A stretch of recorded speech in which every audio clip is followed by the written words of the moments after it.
Hello, Samantha. I'm Mark Sweeney, and it's my pleasure today to chat with you for the next couple of minutes about your image that you entered in the recent Merit Image Review titled Setting My Heart for Flight. Unfortunately, it resulted in no merit, but it has potential. So let's take a look at your image and see if I can suggest a few things that might help you out.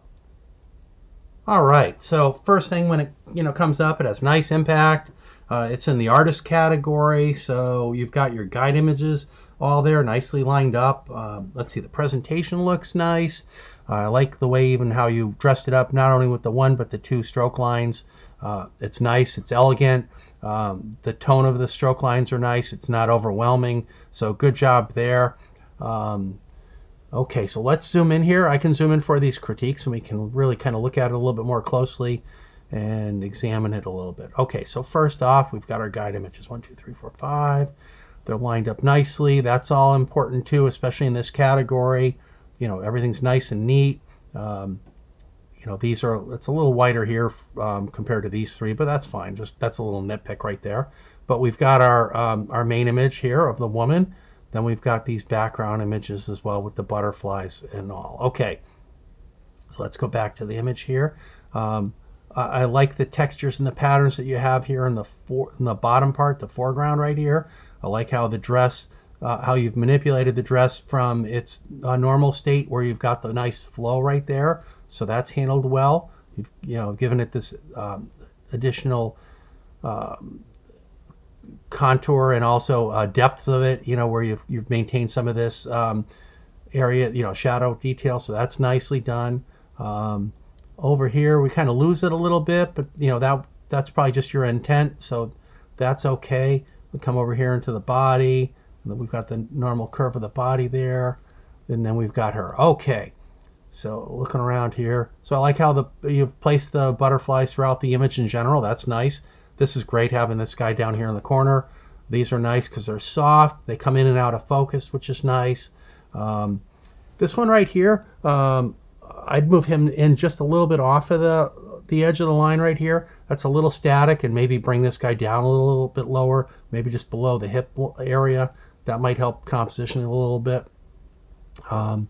We've got our woman right here. So kind of just looking around here. So the biggest point of contention that I have right here when I'm looking at the image, this area that I'm circling right through here, we've really lost all the tone. It's really gray. It's really muddy. What you did to bring it down in density, I think you went too far, because we see all these neighboring areas around it. We still have detail and highlights and all, but then really kind of from this part of the dress on up through here, and then also her arm as well. Her arm gets very gray. Even this arm gets gray as well, even up to the fingers. So watch the color balance and watch the technique that you're doing to try to tone this down a little bit. You could put this on a separate layer and then tone it down that way, and then kind of just dial it into whatever opacity you need for that technique. Her face, in comparison to the rest of the image, her face looks truly photorealistic, with very little manipulation on the face, I believe. Let's see here. Yeah, we've got the hair that's moving around and swirling, but the work on the face is limited compared to, and the arms is limited to other parts of the image. So we have inconsistency there, which is something you want to address. Let's see, we've got a little bit of a pattern there that's falling onto her arm.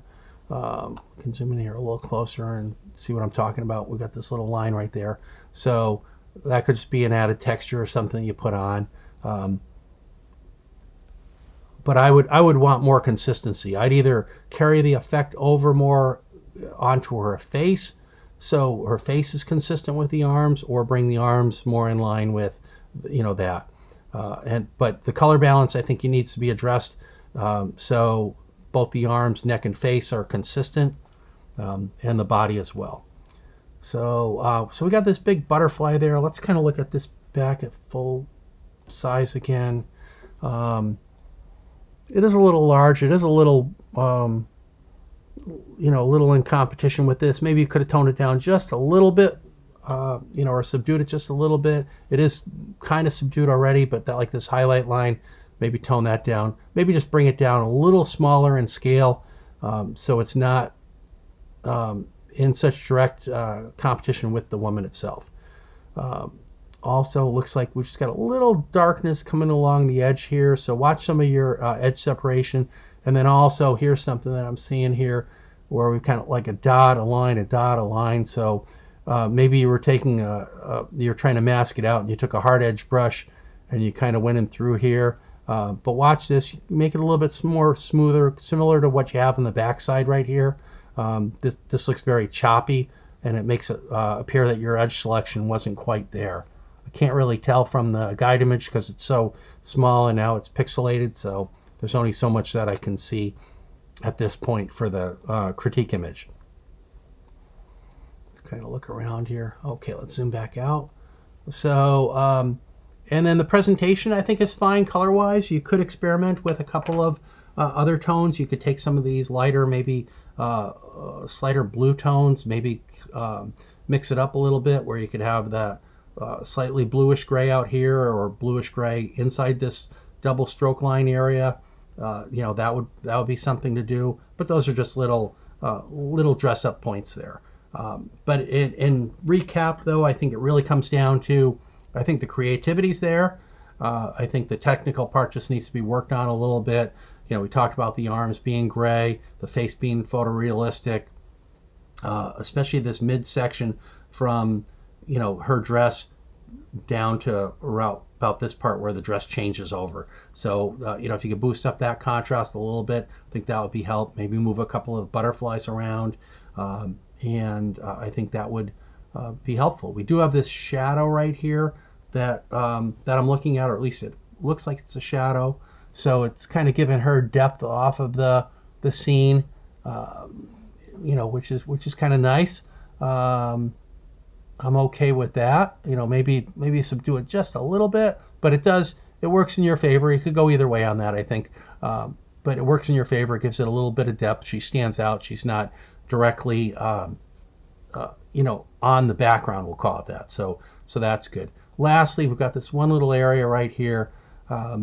Whatever this pattern is, it looks very smudgy. So I would consider working on that. Maybe you just kind of try to burn it in, and you know. But I would go with more consistency, similar to the right hand side. So just watch this little area that I'm circling here, here, here, even that little spot right there.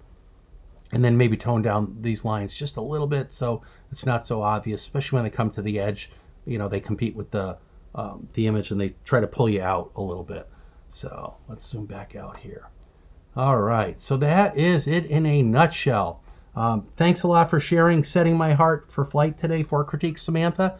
I hope these tips help you out with your images going forward. And lastly, I just wanted to remind you, put in your calendar now so you can start looking forward to attending Imaging USA next year. It's going to be in Louisville.